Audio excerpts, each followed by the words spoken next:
Welcome to Bedcrime Stories Podcast. I'm your host, T. Hey guys, I hope you're having a great day. Please do me a favor, hit that like button, and then let's get started. Before I get to the main topic of this video, I want to share the latest news regarding Richard Allen, the man charged in the deaths of teenagers Libby German and Abby Williams of Delphi, Indiana. Fox News is reporting that at 3 a.m. on June 18th of 2015, Richard Allen's wife, Kathy, called the police to their home for a domestic incident. Kathy told the officers that Allen was drunk. She ended up taking him to a nearby hospital to be evaluated.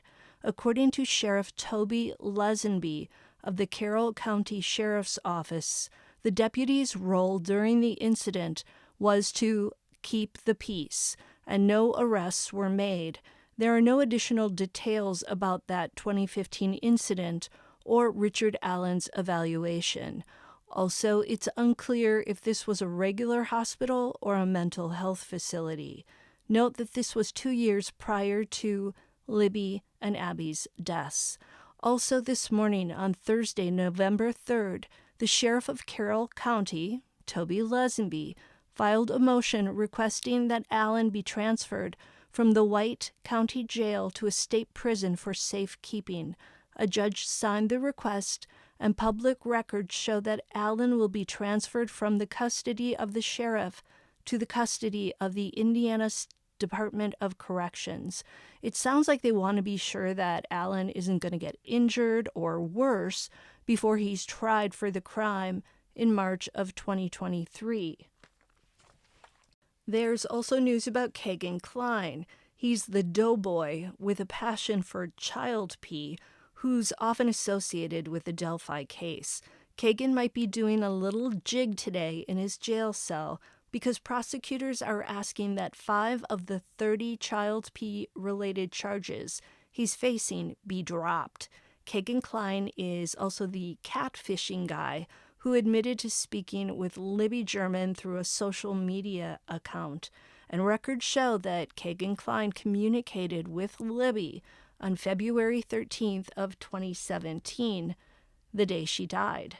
Kagan Klein did another thing on that February day. He reportedly Googled the Marathon gas station in Delphi. Unfortunately, the FBI failed to obtain surveillance footage from that gas station on that day to see if Kagan Klein drove there.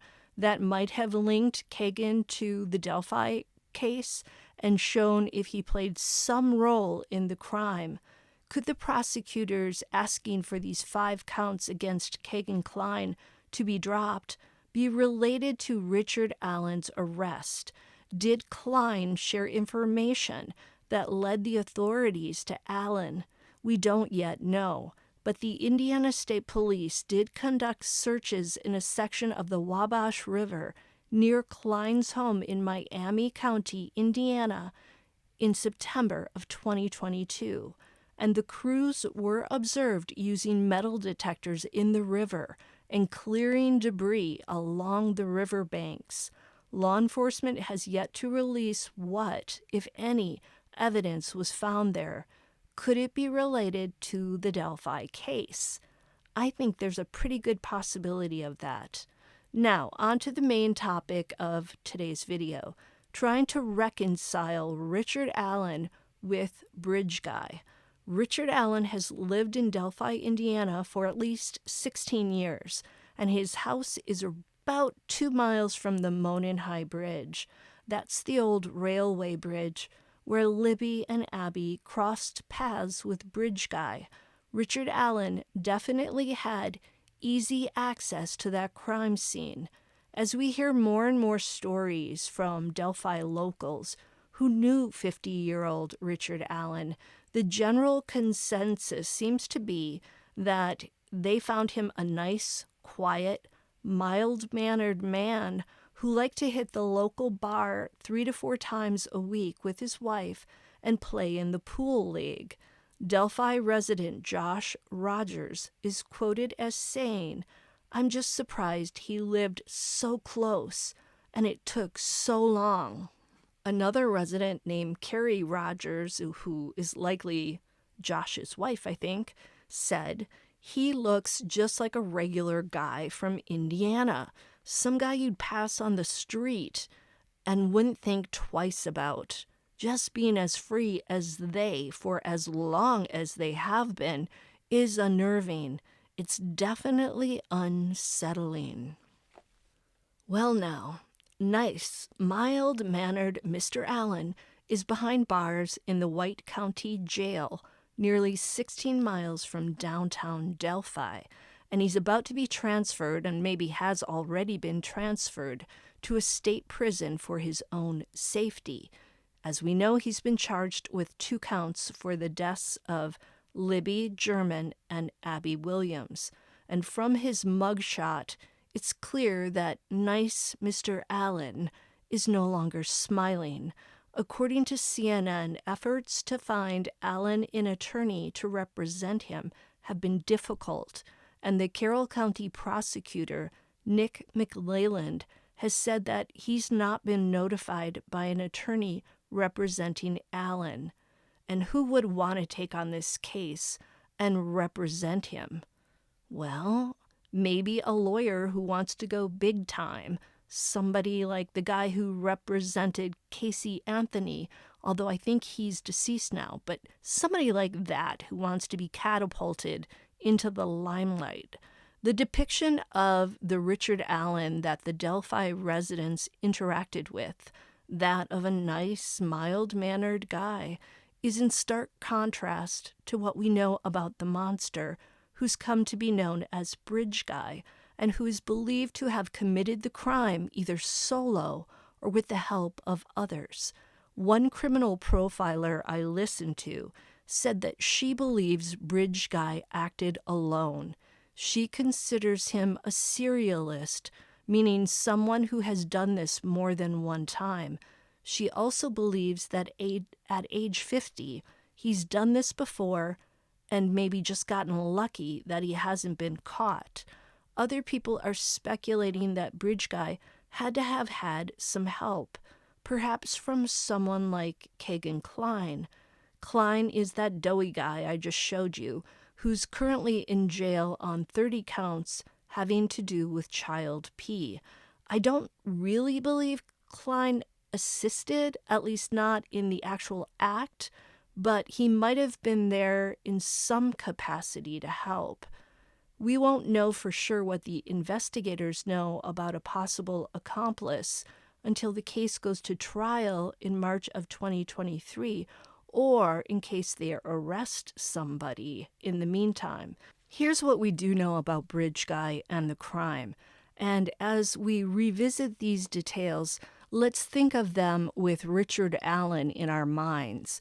Bridge Guy was off of work on the afternoon of Monday, February 13th, 2017.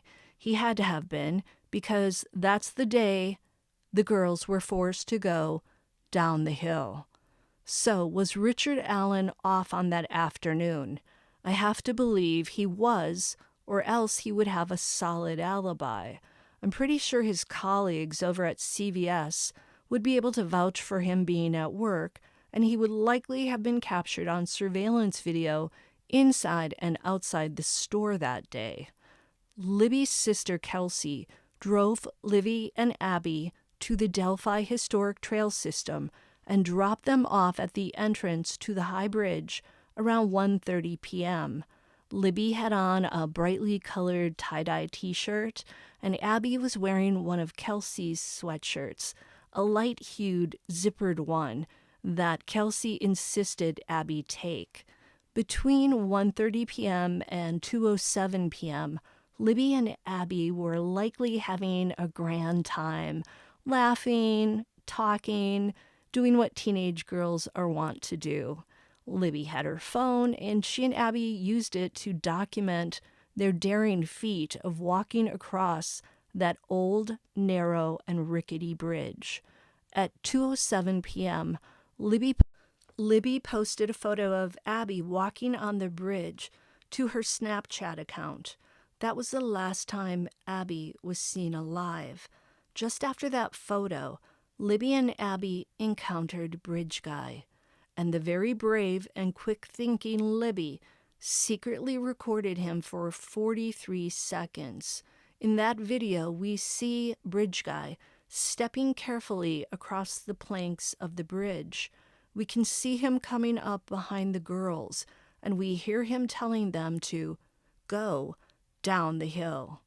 It is believed that Bridge Guy was brandishing some kind of weapon, something that made the girls comply with his orders. From this video, it's clear that Bridge Guy is someone who craves power over others. His emotionless and powerful command to these vulnerable teenage girls makes that very clear. I will add that he's also a coward, because he picked victims who could not put up much of a fight against him. He cornered them so that they couldn't just run back toward where Libby's dad would later be coming to pick them up. And again, I believe he had a weapon. The girls, who were probably taught to respect adults, were at a disadvantage in every way. What exactly went down between 2:30 p.m. and 3:30 p.m. when Libby's father, Derek, showed up to pick her and Libby up remains mostly a mystery. We do know that ultimately Bridge Guy, either alone or with help, did the two teens in. One of Libby's black tennis shoes was found under the bridge the next day. It makes you wonder if she and Abby took off running at some point. I hope so, because the monster who did this deserved to face a challenge, something that would make him sweat and feel afraid and nervous, just like the girls probably did. What exactly the perpetrator did to the girls, we don't know. However, the authorities have said that the crime scene was messy, meaning there was a lot of red there. I'm not going to say the word because YouTube doesn't like that word, and I don't want to be too graphic. I think you know what I mean. We've also been told that the monster who did this posed or staged the bodies in some way, took at least one souvenir in the way of an article of clothing from one of the girls, and likely photographed the macabre scene. There's also a rumor that the perpetrator might have filmed this atrocious act, perhaps to share with other sickos on the dark web. These souvenirs in the way of clothing, photos, and maybe a video were likely very important to Bridge Guy, things he would keep hidden away, perhaps under the ground around a backyard shed, perhaps stowed away in a basement. He may have also provided those things to others. They were likely sick treasures that he would not have wanted to part with. Somehow Bridge Guy managed to get out of the area under that old bridge and beyond Deer Creek, and he escaped the scene of his crime and the eyes of other hikers in the area. He was probably covered in that red stuff, so he either had another article of clothing to put over his red-soaked clothes, or he snuck away as is and just got lucky that nobody saw him. At 3:30 p.m., when Libby's dad, Derek, showed up at the trailhead to pick the girls up, they weren't there. Derek immediately called his mother, Becky Patty, with whom he and his daughters, Kelsey and Libby, lived, and told her, "I'm here at the trailhead and Libby's not answering her phone." Derek told his mother that he was going to walk around and look for the girls. Derek also asked Becky to call Libby and see if she would answer for her.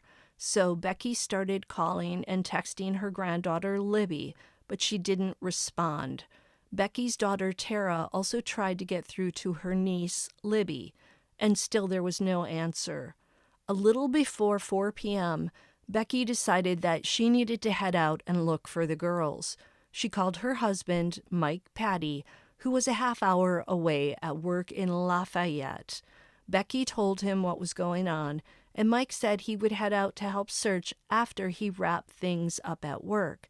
You see, he didn't realize the urgency of the situation at the time. He thought they were just goofing around, maybe their phones ran out of juice, some sort of situation like that. Becky, with her son Cody, drove the different routes that Libby and Abby could have taken if they decided to walk home. Not finding the girls, Becky drove to the trailhead and parked. There were several cars parked there already, so Becky had to park across the road in a ditch.